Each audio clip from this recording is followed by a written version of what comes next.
Welcome to Jump Ball, the podcast exploring the real stories behind high school basketball. I'm your host, Aaron Williams, and today we're talking about the new era of recruitment.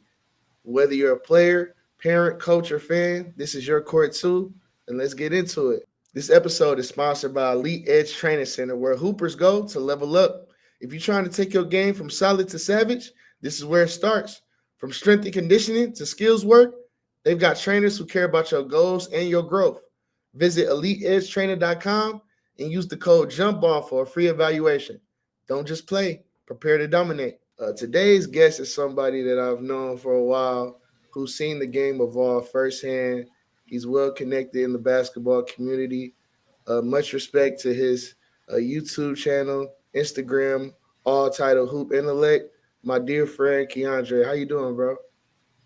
I'm doing good. I appreciate you for having me on the podcast. For sure, man. I'm happy you came through, bro. We're gonna hit some questions really quick and just see how you feel about the state of high school basketball, and not only that, but the transition into the collegiate level as well. So, first question for you is, what has changed the most since you started playing, as far as like the recruitment process that you notice a lot? Yeah, I think the first thing that comes to mind would be just the internet, like just the access to as many platforms and video. You can post your highlights. You can just get into contact with a lot of different people quickly. I think that would be the first thing that I would say has changed the game in a lot of ways. In terms of recruitment, for high school AAU programs, college, all those types of things. And then the next thing I would say is just in the current landscape, just the growth of NIL and Mhm. players getting paid, it has shifted how college teams like go after certain players, and obviously they don't want as many freshmen. They want experience. They want to be able to keep their jobs. So Mhm. especially for those guys on the higher levels, that has been a big impact as well. So those two things would be at the top of my mind. Right. So you touched on the NIL a little bit, and I want to get into that. So for the most part, pretty much NIL was a thing established to benefit the players and benefit, making sure they're not only compensated but rewarded, have deals, make sure they're taken care of. So my next question for you is, how do you feel the NIL or the transfer portal has impacted the high school level in terms of high school players not really being on the radar as much because coaches could just go to the transfer portal or go next door and get some of the players that already have experience? Yeah, it's changing it a lot. I think you see, especially with the COVID year in there too, it's kind of led us to have like these really old seniors. Right now, you got like fifth and sixth year guys, which will start to change a little bit more over these next couple years as we get completely away from that time. But um, just the idea of having a guy who could have gone to a low major or mid major and then have real experience, go to a Kentucky or a Kansas or a Duke or something like that, and be able to compete at that level, that's just becoming more enticing, especially when we're talking about NIL and actually devoting money towards these players and kind of wanting that return on the investment. An 18-year-old who developed in those same amount of years just Mhm. doesn't seem as interesting or intriguing. And then again, on the lower level, you've got guys who it might make more sense if you're not there physically to go JUCO or maybe even NAIA and then kind of work your way up from there. But it's kind of become like a farm system in a lot of ways. So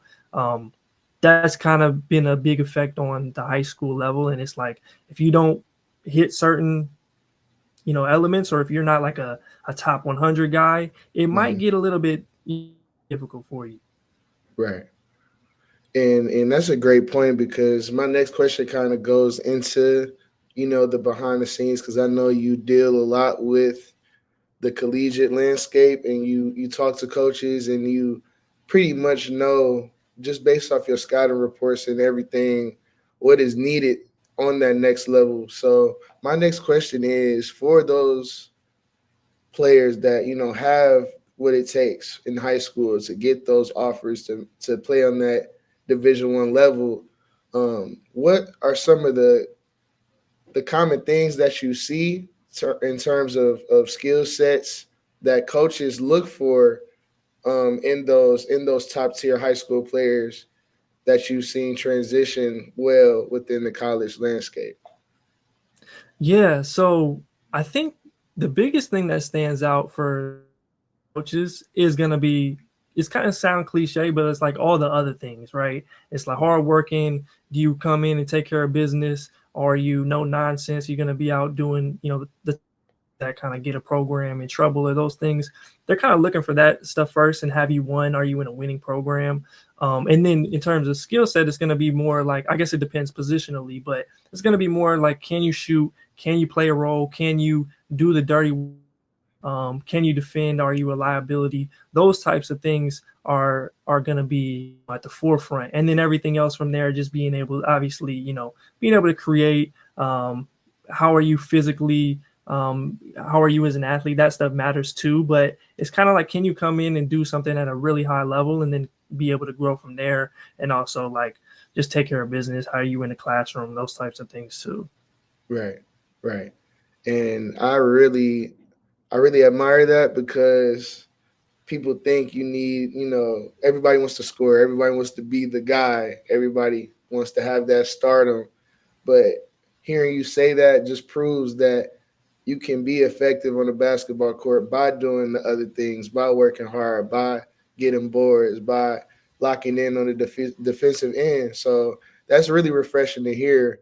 Um, and I would use that to say or ask you, for high school players, majority uh, nowadays with social media, with the highlights and all of that, kids really think they're better than they are, which leads to disappointments when they don't get the D1 offer or the D1 scholarship that they were hoping for. Instead, they get D2, D3 looks, even go the JUCO route. So my next question for you is, what do you think today's athletes need to hear that they may have not heard enough?